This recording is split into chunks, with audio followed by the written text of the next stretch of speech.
Hello, வணக்கம் எல்லாருக்கும். இன்றைக்கி இன்னொரு ஹெல்த் ரெசிப்பியில் உங்களை சந்திக்கிறதுல ரொம்ப சந்தோஷம். இன்றைக்கி நம்ம பண்ண போகிறது கீரை தோரன். அதுக்கு தேங்காய், வெங்காயம், சீரகம், காஞ்ச மிளகா, பூண்டு இதெல்லாம் நான் எடுத்து வச்சுருக்கிறேன். இது கூடவே பன்னீர் தேய்ச்சா பண்ண போகிறேன். அதில் பன்னீருக்கு பதிலாக நான் வந்து டோஃபு யூஸ் பண்ணி பண்ண போகிறேன். இதுக்கு தேவையான பொருள்னு பார்த்திங்கன்னா பச்சை மிளகா, பூண்டு, நிலக்கடலை, கொஞ்சமாக சீரகம். இப்போது நான் டோஃபு வந்து தண்ணியில் ஒரு வார்ம் வாட்டரில் ஊற வச்சுக்கிறேன் கொஞ்சம் நேரத்துக்கு. அதுக்கப்புறமா நான் பாசிப்பருப்பு குழம்பு பண்ணுறதுக்கு பாசிப்பருப்பை வாசம் வர அளவுக்கு நான் லைட்டாக வறுத்துக்கிட்டு இதை நான் கழனி பணிஞ்சு தனியாக எடுத்து வச்சுக்க போகிறேன். இதுக்கப்புறம் சாதத்துக்கு அரிசியை நான் கழனி பணிஞ்சு எடுத்து வச்சுக்கிட்டேன். இப்போ அடுத்தது பார்த்திங்கன்னா கொஞ்சமாக நிலக்கடலையை வறுத்துக்கிட்டு அது கூடவே பூண்டு, பச்சை மிளகா, அது கூடவே இந்த எல்லாமே நல்லா வறுத்ததுமே கொஞ்சமாக ஜீரகம் எல்லாத்தையும் இது கூடயே போட்டு எதுவுமே கருகாமல் வறுக்கணும். சிம்மில் வச்சு பார்த்துக்கங்க. இந்த பொருள்லாம் வறுத்ததுக்கப்புறமா இது தனியாக எடுத்து வச்சுக்கணும். இப்போ பாருங்கள், அரிசி கழனி பனைஞ்சி 1க்கு 2 பங்கு தண்ணி வச்சு மஞ்சப்பொடி, சின்ன வெங்காயம் ஒரு 5, சீரகம் இதெல்லாம் போட்டு கூடவே கொஞ்சம் பெருங்காயம், உப்பு கூட நான் இதிலே சேர்த்துட்டேன். நான் அதில் எடுக்க மறந்துட்டேன் உங்களுக்கு காட்டுறதுக்கு. உப்பு லைட்டாக சேர்த்து நான் வந்து ஒரு 3 விசில் வர அளவுக்கு விட்டு எடுத்துக்கிறேன். இப்போ இது விசில் வர்றதுக்கு அந்த அடுப்பில் மாற்றிட்டு இதை அனுப்பிச்சிக்கிறேன். இப்போ பாருங்கள், நான் பேச்சாக்கு வந்து மசாலாலாம் வறுத்து வச்சுருந்தேன் இல்லையா, அதெல்லாம் லைட்டாக இடிச்சுக்கிறேன். இது இடிக்கும்போது நல்ல பிசுப்பாக இருந்ததுங்க. நான் வந்து காரம் வேண்டான்னு பச்சை மிளகாவை கம்மி பண்ணி கொஞ்சோண்டு கொத்தமல்லி அதிகப்படுத்தினேன். அது கொத்தமல்லி வேறு கொஞ்சம் ஈரமாக இருந்தனால மசாலாவில் இருந்த பிசுப்பே காணாமல் போச்சு. இதனால் தேய்ச்சா பண்ணும்போது என்னால் பெரட்டும்போது நல்லா இருந்தது. பட் வறுக்கும்போது கொஞ்சம் கொஞ்சமாக அந்த மசாலா பிரிஞ்சுட்டு வந்துருச்சு. நீங்கள் பண்ணும்போது கொத்தமல்லி ஈரமாக இருந்ததுன்னா அதை கொஞ்சம் காய வச்சுட்டோ இல்லை அந்த ஈரத்தை கொஞ்சம் ஃபேனில் உணர்த்திட்டோ அதுக்கப்புறமா போட்டு இடிச்சுக்கோங்க. அப்போ தான் அந்த பூண்டில் இருக்கிற பிசுப்பு உங்களுக்கு அந்த கோட்டிங்கை நல்லா இறுக்கி பிடிச்சிக்கும். இப்போ பாருங்கள், கோட்டிங் வரைக்கும் நல்லா தான் வந்துச்சு. இதை நான் வந்து பொரிக்கும் போது தான் கொஞ்சம் உதிர்ந்து போயிடுச்சு. எனக்கு சொல்லி கொடுத்தவங்க பண்ணும்போது பார்த்திங்கன்னா நார்த் இந்தியாவில் கொஞ்சம் நான்ஸ்டிக் பேனில் பண்ணாங்க. நான் இன்றைக்கி கொஞ்சம் ஹெல்த்தியாக இருக்கட்டுமேன்னு இரும்பு பேனில் பண்ணலாம், ஆயிலோ பட்டரோ ரொம்ப கம்மியாக ஊற்றி பண்ணலான்னு ட்ரை பண்ணேன். அது கொஞ்சம் வேலையை காமிச்சிருச்சு, செட் ஆகலை. இப்போ பாருங்கள், அடுத்தது நான் கீரை தோரன் பண்ண போகிறேன். அதுக்கு கடாயில் எண்ணெய் வச்சு கொஞ்சம் வெங்காயம் வதக்கிக்கிறேன்.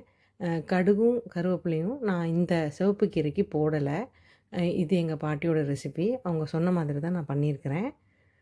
ஜஸ்ட்டு வெங்காயம் போட்டுட்டு இந்த சிவப்பு கீரையை வெட்டி அது மேலே வச்சுட்டு அந்த ஈரத்துலேயே திரும்பி வரட்டும், தண்ணியும் ஊற்ற வேண்டாம், அந்த ஈரத்துலேயே அது வேகட்டும், மூடியும் போடாதுன்னு சொன்னாங்க. ஸோ இருக்கிறதுலேயே நான் சிம்மா அடுப்பில் வச்சுட்டு அது மாதிரி நான் வேக வச்சிட்ருக்கிறேன். இப்போது சைடில் 3 விசில் வந்துருச்சு பருப்பு. இதை நம்ம ஓப்பன் பண்ணிவிட்டு நல்லா கடைஞ்சி விட்டுக்கலாம். நான் குழம்ப வந்து தண்ணியாக்கிறதுக்காக கொஞ்சமாக வெந்நீர் வச்சுருக்கிறேன். இப்போ அந்த வெந்நீர் விட்டு கலந்து இதை நம்ம குழம்பு பதத்துக்கு இந்த பருப்பை கொண்டு வந்துக்கலாம். இவ்வளோ தண்ணி தான் நான் விட்டுருக்கிறேன். பாருங்கள், இது எங்களுக்கு தேவையான அளவுக்கு நான் பண்ணிக்கிட்டேன்.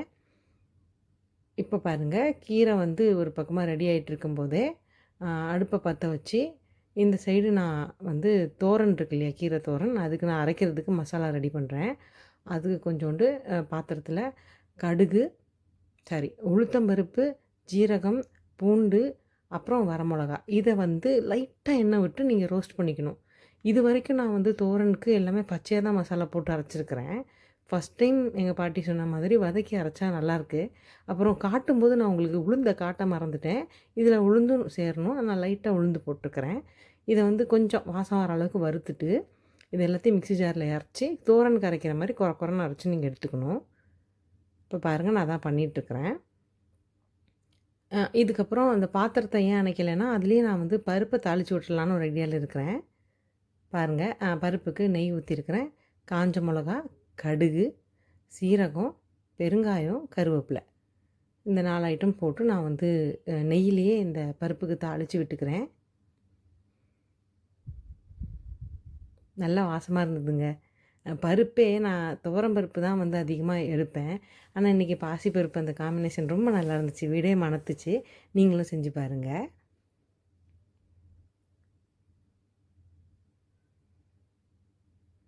இப்போ நமக்கு பருப்பு குழம்பு ரெடி ஆயிடுச்சு. இதை ஓரமாக எடுத்து வச்சுட்டு இப்போ கீரையை பார்க்கலாம். கீரை ஆல்மோஸ்ட் குக் ஆயிடுச்சுங்க. இப்போ நம்ம அரைச்சி வச்சோம் இல்லையா தோரனுக்கு, அதை எடுத்து அது கூட கொட்டி கொஞ்ச நேரம் அந்த வாசனை பச்சை வாசனை இருக்கும் அரைக்கும்போது. தேங்காய்க்கு மட்டும் ரொம்ப நேரம் வதக்கணும்னு அவசியம் இல்லை. ஏன்னா தேங்காய் ரொம்ப குக் ஆச்சுன்னா அது ஃபேட்டாக மாறும். அதனால் 2 நிமிஷம் அந்த ஒரு பச்சை ஸ்மெல் இருக்கிற வரைக்கும் போட்டு ஒன்றோட ஒன்று கலந்ததுக்கப்புறம் உண்மையாகவே சொல்கிறேங்க, நான் பச்சையாக அரைச்சி வைக்கிற தோரனை விட இன்றைக்கி ரொம்ப நல்லா இருந்துச்சு டேஸ்ட்டு. நீங்களும் செஞ்சு பாருங்கள். அப்புறம் வந்து தேச்சா பண்ணுறதுக்கு சைடில் நான் வந்து தோசைக்கல் போட்டிருக்கிறேன். இப்போ இதை ஆஃப் பண்ணிவிட்டு இந்த தோசைக்கல் இங்கே வச்சு நான் வறுத்து கட்டுறேன் பாருங்கள். என்ன டிசப்பாயின்மெண்ட் தான் வறுக்கிற விஷயத்தில், பட் டேஸ்ட் அல்டிமேட்டாக இருந்துச்சுங்க. இதை இறக்கும்போது கொஞ்சமாக ஆயில் ஸ்ப்ரே பண்ணி இறக்கிக்கிறேன் கீரையை. நான் குக் பண்ணும்போது நான் பெருசாக எண்ணெய்கள் ஊற்றுறதில்ல. இறக்கும்போது கொஞ்சமாக ஸ்ப்ரே பண்ணிவிட்டு இறக்கிக்கிட்டேன்.